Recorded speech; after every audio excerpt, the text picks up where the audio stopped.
आप सुन रहे हैं HD स्मार्ट कास्ट और ये है फीवर FM प्रोडक्शन। आज वनवास में पांचाली पांडवों के साथ थी, उनकी पत्नी के रूप में। पर कभी उसके रूप की ऐसी चर्चा थी कि आर्यावर्त का बड़े से बड़ा योद्धा उसके लिए मरने मारने को उतारू था। लेकिन उसके पिता द्रुपद के सामने सवाल था कि उनकी बेटी के लिए सबसे योग्य वर कौन हो सकता था, और इसका जवाब ढूंढते हुए उनकी नजर कृष्ण पर जा टिकी। मैं पांचाल राज द्रुपद की उस उलझन का साक्षी रहा हूं। मैं आकाश हूं, वो आंख जिससे कोई नजर नहीं छिपती। मैंने देखा है कि द्रुपद ने इस स्वयंवर के लिए कृष्ण को खास तौर पर बुलावा भेजा था। कृष्ण पूरी तैयारी के साथ आए भी थे, पर वो खुद द्रौपदी से विवाह नहीं करना चाहते थे, बल्कि उन्होंने चुपके से पांडवों को पांचाल की राजधानी कांपिल्य बुलवा लिया। इस सारी तैयारी के बाद जब कृष्ण कांपिल्य पहुंचे तो उनका जबरदस्त स्वागत हुआ।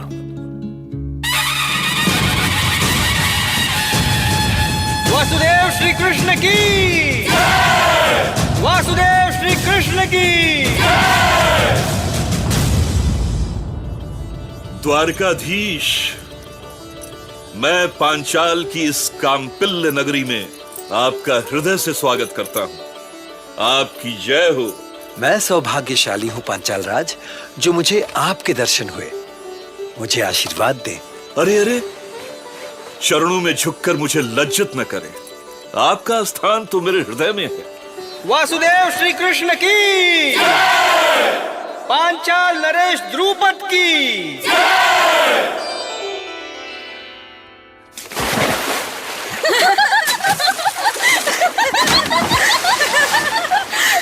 अरे रुको, ये कौन है?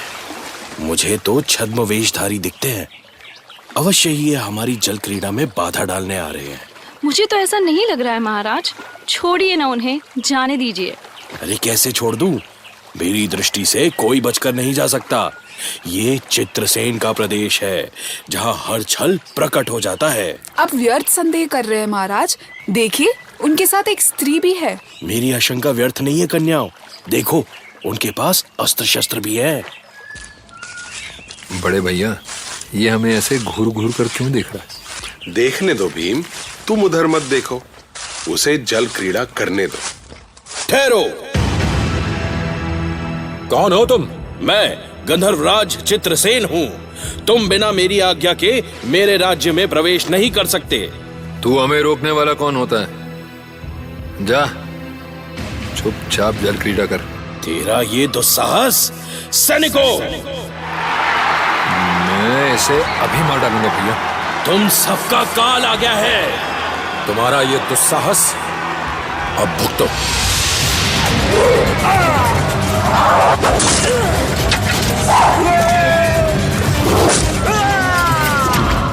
नहीं, ईश्वर के लिए महाराज पर प्रहार मत करो। इसे बंदी बना लो। भूल हो गई मुझसे, छोड़ दो मुझे। तुम सब जहाँ जाना चाहते हो वहाँ जाओ। छोड़ दो मुझे। हम सब तो जा ही रहे थे, तुमने ही हमारा मार्ग रोका। मुझसे भूल हो गई है, भूल हो गई है। मैं सच कह रहा हूँ। मैं गंधर्वराज चित्रसेन तुम जैसे वीरों का सम्मान करना चाहता हूँ। ये लो, ये शस्त्र तुम जैसे योद्धाओं के काम आएंगे। ये अग्नि शस्त्र, ये प्रक्षेपास्त्र, ये खड्ग।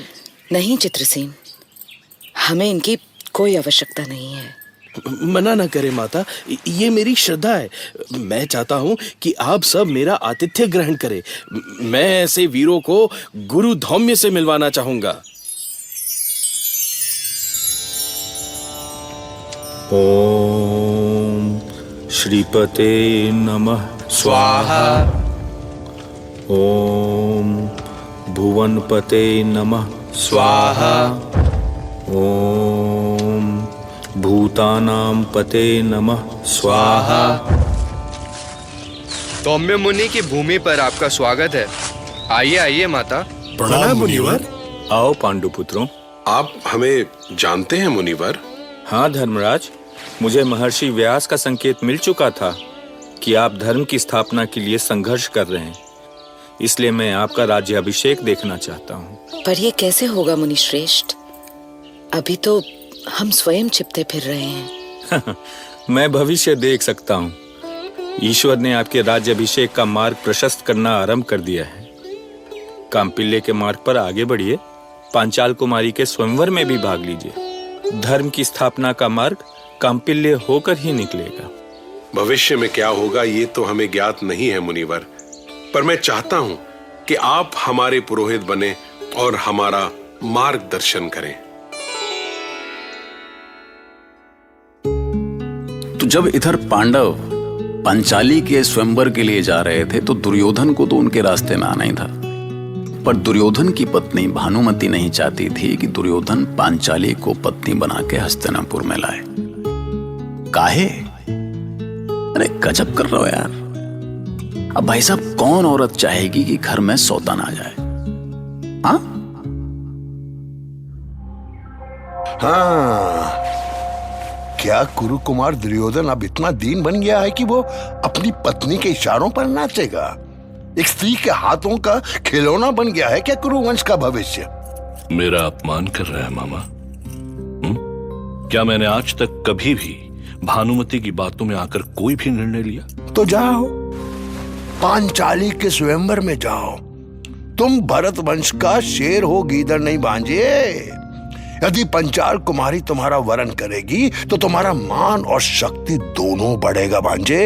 और यदि पांचाल कुमारी ने मेरा चयन नहीं किया तो क्या होगा मामा? तो भी जाओ भांजे, अंगराज करण तो जा रहा ना तुम्हारे साथ। यदि पंचाल कुमारी ने उसका भी वरण किया ना तो भी वो तुम्हारी ही दासी बनेगी ना।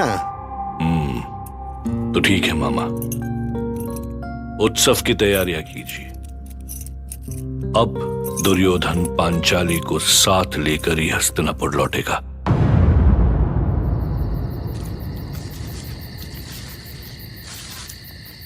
पांचाली किसका वरण करेगी ये उसी पर छोड़ दें पांचाल राज। स्वयंवर तो इसीलिए होता है कि कन्या अपनी इच्छा के अनुसार अपना जीवन साथी खुद चुने। पर वासुदेव कृष्ण, रात्रि के इस एकांत में मैंने आपको कुछ पूछने के लिए बुलाया है। तो पूछिए पांचाल राज, मैं उत्तर देने का प्रयास करूंगा। क्या आप पांचाली को पत्नी के रूप में क्या हुआ? क्या आपको पांचाली स्वीकार नहीं है वासुदेव? क्षमा चाहूंगा पांचाल राज, पर मैं पांचाली के योग्य नहीं हूं। क्या आप किसी से भयभीत हैं? नहीं, ऐसी बात नहीं है, पर मैं कुरुओं और पांचालों के बीच युद्ध का कारण नहीं बनना चाहता। महाराज, मैं बहुत दूर की सोच रहा हूं और मैं ये जानता हूं कि आर्यवर्त में धर्म की रक्षा तभी हो सकती है जब कुरु और पांचाल साथ रहें। जब द्रोण के शिष्यों ने मुझे अपमानित किया तब तो किसी ने ये नहीं सोचा? वो अनुचित था महाराज, मैंने उसे कभी सही नहीं ठहराया। आचार्य द्रोण ने अपनी व्यक्तिगत लड़ाई को दो राज परिवारों की लड़ाई में परिवर्तित कर दिया। पर मेरा विश्वास कीजिए, पांडवों के मन में आपके लिए सम्मान है।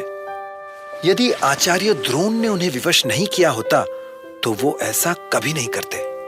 हो सकता है कृष्ण, किंतु जब तक हस्तिनापुर में द्रोण और उसके शिष्यों का शासन है तब तक कुरुओं और पांचालों के बीच कभी शांति नहीं हो सकती। द्रोण से प्रतिशोध ही मेरे जीवन का लक्ष्य है वासुदेव। इसीलिए यदि आप मेरे प्रस्ताव पर विचार नहीं करेंगे तो मुझे जरासंध के पौत्र मेघ संधि के बारे में सोचना होगा। मेघ संधि से पांचाली का विवाह?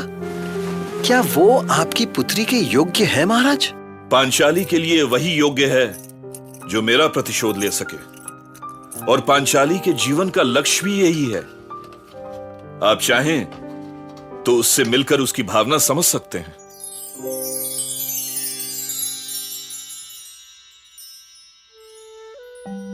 केशव, मैंने आपको छोड़कर कभी किसी और के बारे में सोचा ही नहीं। पर क्यों पांचाली, तुमने ऐसा क्या देख लिया मुझ में? आप पूर्ण पुरुष हैं केशव। आपको पाकर कोई भी स्त्री धन्य हो जाएगी। मेरे लिए आप साक्षात ईश्वर हैं। मैंने आपके अलावा कभी किसी और की कामना ही नहीं की, और फिर आपको पाकर मैं अपने पिता को नया जीवन दे सकूंगी।